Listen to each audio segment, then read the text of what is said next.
And now we have a joint presentation by Dr. Renya Ramirez and Valentin Lopez, chairman of the Amamutsan tribal band, one of 3 historic tribes that are recognized as Ohlone people. Dr. Ramirez is an enrolled member of the Winnebago tribe of Nebraska and a descendant of the White Earth Ojibwe.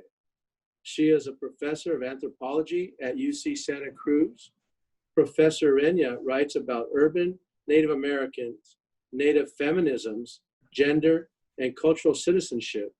Her first book was Native Hubs, Culture, Community, and Belonging in Silicon Valley and Beyond.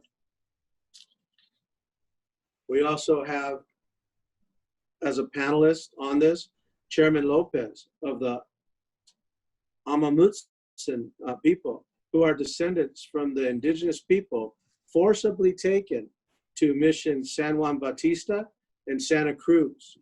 Chairman Lopez is also the president of the Amamutsan Land Trust, which was established in 2012 and serves as a Native American advisor to the University of California Office of the President on issues related to repatriation. Chairman Lopez is working to restore the Mutsun language and is a traditional Mutsun singer and dancer. Thank you to both of those presenters that are going to speak here today. And I have on the script that Dr. Ramirez will go first. Thank you. Thank you, everyone, for this wonderful symposium and for all the people who organized it and for the MCs. I also want to thank my ancestors. Without them, I wouldn't be here today. My Ho-Chunk name is Mashupinga, which means good feather woman. And today I am here to be an ally. I'm also an accomplice of the Amamutsan and California indigenous people, as my ancestors are from Nebraska and Wisconsin and Minnesota. First, I'm going to just say the land acknowledgements again, because I'm here at UC Santa Cruz. So this is the land on which we gather is the unceded territory of the Awaswa-speaking Yupi tribe. The Amamutsan tribal band comprised of the descendants of indigenous people taken to Mission Santa Cruz and San Juan Bautista during Spanish colonization of the Central Coast, is today working hard to restore traditional stewardship practices on these lands and heal from historical trauma. So I'm going to be doing a little bit of historical context about the Mission Bell because we wrote, Chairman Lopez and I wrote an essay together about the removal of the Mission Bell from UC Santa Cruz. The bells and bell towers of California missions dominate our visual cultural landscape, but for many California Native peoples, they evoke the state's violent mission history and symbolize colonial regimentation and widespread land theft, environmental devastation, and genocide. Seeing the bells can trigger painful and traumatic memories of colonial history, echoing the ways in which the mission bells instructed their indigenous ancestors' everyday lives. They rang in the mornings to awaken them, told them when to work, when to eat, and when to get back to work, reminding them they had to follow the missionaries' instructions. Many tribal nations and communities, including the Amamutsan tribal band, are now working towards their removal. I first met Val Lopez a few years after I became a professor at UC Santa Cruz while working on the Amamutsan Speaker Series Board, and currently I work with him closely as he is a California Indian research partner and an important member of our coordinating committee of the Critical Missions Studies Grant.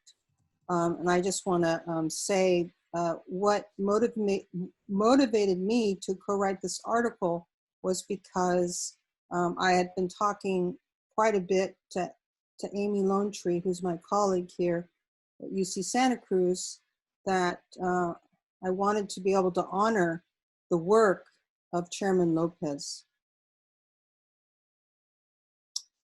At the beginning of the 20th century, civic boosters, developers, and automobile promoters worked together to increase tourism and settlement in California by encouraging a nostalgic and positive remembering of California's Spanish colonial past.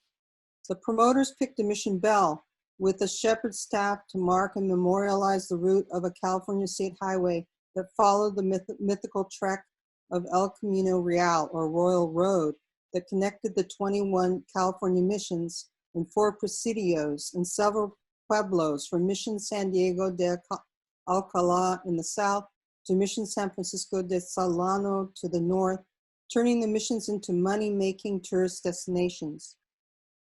Chairman Lopez told me how El Camino Real followed a California indigenous trade route that was shared among various tribes throughout California. Colonizers giving an indigenous trade route a colonial name is not only inaccurate, but also integral to colonialism, working to take ownership of indigenous land through the renaming process. In 1906, the Mission Bell marker system was created in the historic El Camino route.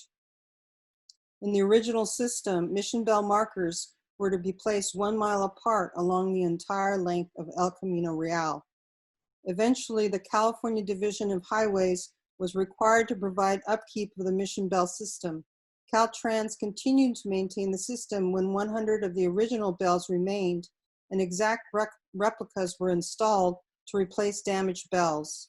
The Caltrans Landscape Architecture Program worked to restore the historic Mission Bell system. By late 2012, the entire bell system, as originally imagined, had returned to its original condition. This restoration had a price tag of more than $2 million, with over 500 Mission Bell markers placed 1 to 2 miles apart. This Mission Bell system enacts a colonial visual cultural imaginary as non-native drivers and their passengers pass by each Mission Bell and can imagine themselves in Junipero shoes, making the same long journey, visiting mission after mission, and learning history from a colonial point of view. Furthermore, Mission Bells are linked to the cultural identity of California, including their colonial aesthetic and artistic legacies of the popular iconic system of Taco Bell, using a Mission Bell to sell tacos and other fake Mexican food. These contemporary Mission Bells can evoke a colonial fantasy of a kindly Franciscan missionary and his docile brown indigenous labor force who supposedly, quote unquote, welcomed their captivity. In contrast, Chairman Lopez and California indigenous peoples view the Mission Bell as a settler colonial and racist system that glorifies the killing, dehumanization, forced labor, and imprisonment of their ancestors. The UC Santa Cruz Mission Bell is one of the hundreds that scatter the California landscape in order to encourage the public to remember the missions from a colonial point of view. It was a day of celebration when university officials removed this oppressive symbol of colonialism. Now Chairman Valentin Lopez will speak about his anti-colonial activism against the California missions. Thank you. Thank you very much, Renya. Thank you. Before I get started, I first want to acknowledge that the lands the lands I'm on today. I cannot afford to live in our territory. Very few of our members can afford to live in our territory. Therefore, I live in a small town south of Sacramento. And this territory is home to the Yokuts, the North Valley Yokuts and the Sierra Miwok. I give prayers and blessings to their ancestors, to their current members, and to the future descendants of both tribes. I also want to thank those who organized this gathering, and to Assembly Member Ramos for emceeing today's event. Thank you all very much. The basis for the mission system is based on the papal bulls.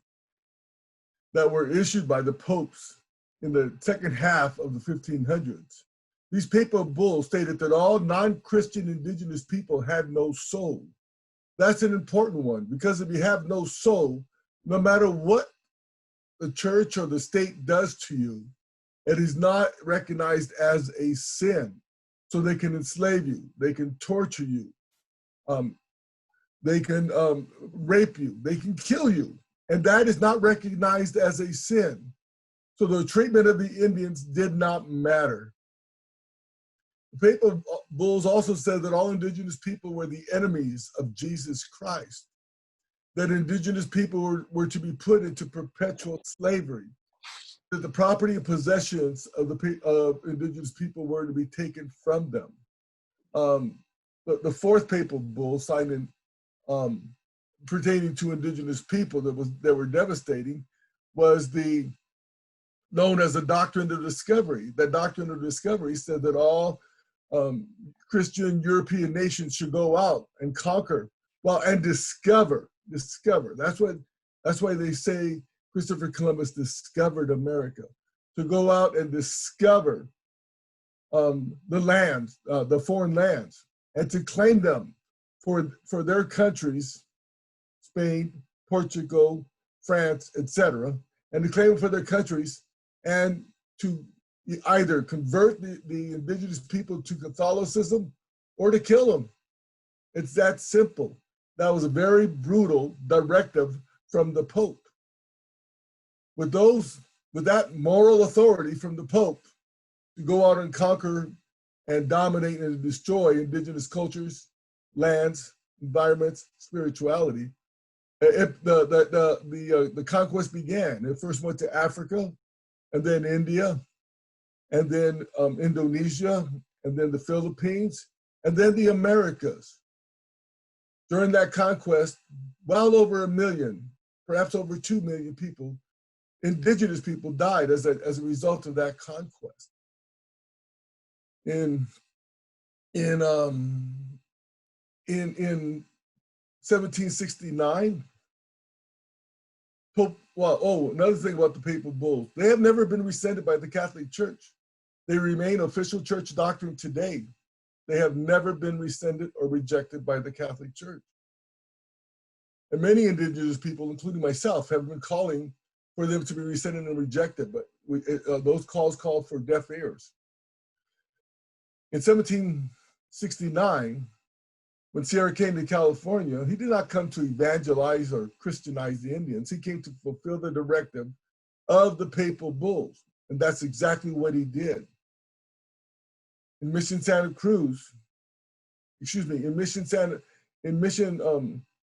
Juan Bautista, the conditions there were horrific. In 1823, the priests reported to the superiors in California in response to a interrogatorio or questionnaire that was sent out that 19,421 Indians had died. 19,421 Indians. And that is in 26 years. That is in 26 years. In Mission Santa Cruz, the Indians killed the priest, Father Quintana. Father Quintana was a sadist. He would sit in public and he would put these barbs, imagine a barbed wire, on a leather whip. So whenever he would whip the Indians, it would tear their flesh. And that terrified the Indians. And when he started using it, the Indians killed him. And they also crushed his testicles. And that right there was a sign of sexual deviance, of molestation, rape. We don't know exactly. We do. There's a report in 1841 that was reported that he had forced sex on the wife of one of the young Indians.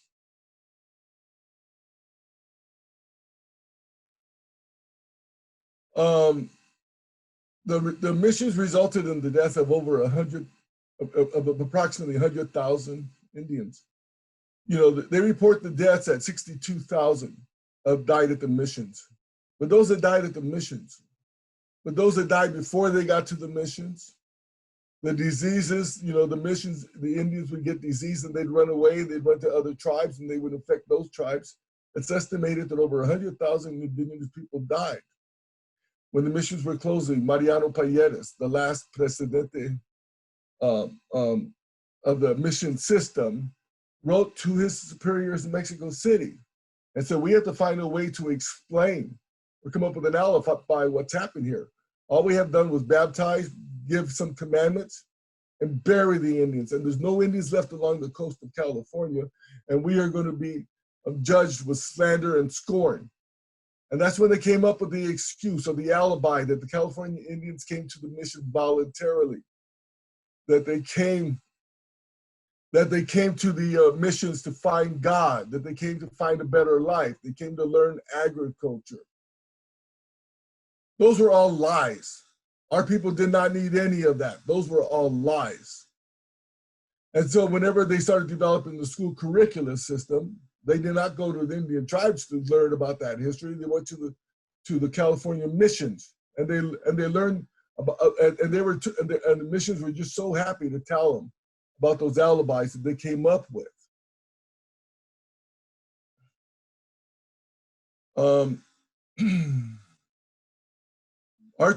Today, our tribe has written many letters to the governors, to legislators, to newspapers, articles, etc., calling for the true history of California to be told. Our history has never been told. It's been denied and covered up and erased from history. And our tribe says we are not going to allow that to happen. All California tribes say we are not going to allow that to happen. We also talk about how those monuments and statues need to be removed. You know, you heard about the statues and the bells, but how many schools? There's many schools and parks and place names such as roads and freeways, etc., that are named after the missions or the mission priests, etc. And these give value to locations that are just brutal places. In California, Highway 101 has a mission bell placed at every mile, and Renya talked about that. I'll let that stand with Renya. She did an excellent job of presenting that. In 2015, Pope Francis gave an apology to the indigenous peoples of California for the sins and the crimes and the offenses against the indigenous people of the Americas. And yet, 3 or 4 months later, he canonizes Junipero Serra. Those sins, crimes, and offenses that Pope Francis apologized happened right in our territory, at Mission Santa Cruz, at Mission Santa Clara, and on all the missions throughout California, and for all indigenous people through the Americas. That right there, that was an empty and false apology that was given by the Pope. Because the naming of Sarah, was acknowledging Sarah as being a great person, as a person worth emulating, and a person who we should use for directions in our lives. That was then the system he developed was responsible for the death of 100,000 people.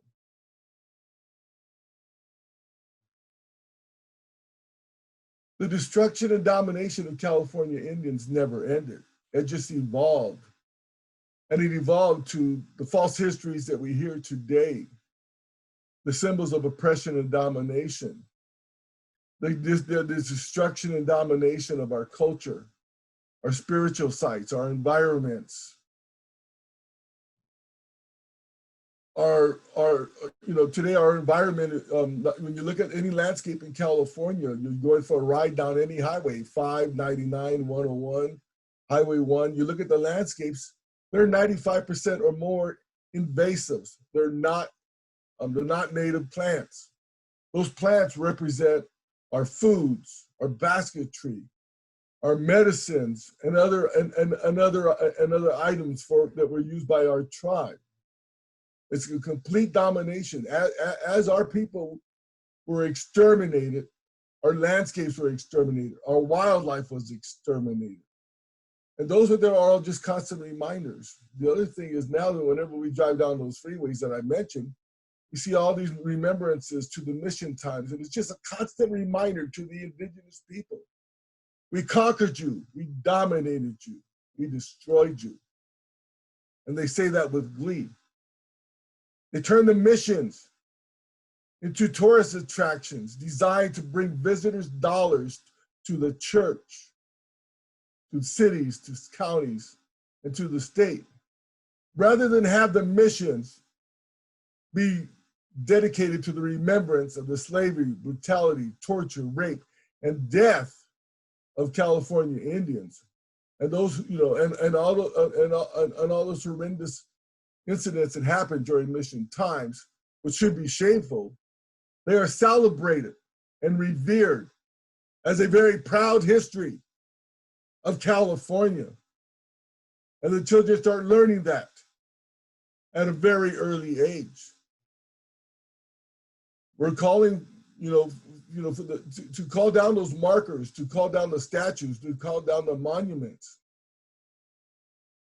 It's going to be hard for the state to do it because the economic pressures to keep the true history from being told and to have the lies and the cover-up of California missions and California Indians continue is tremendous.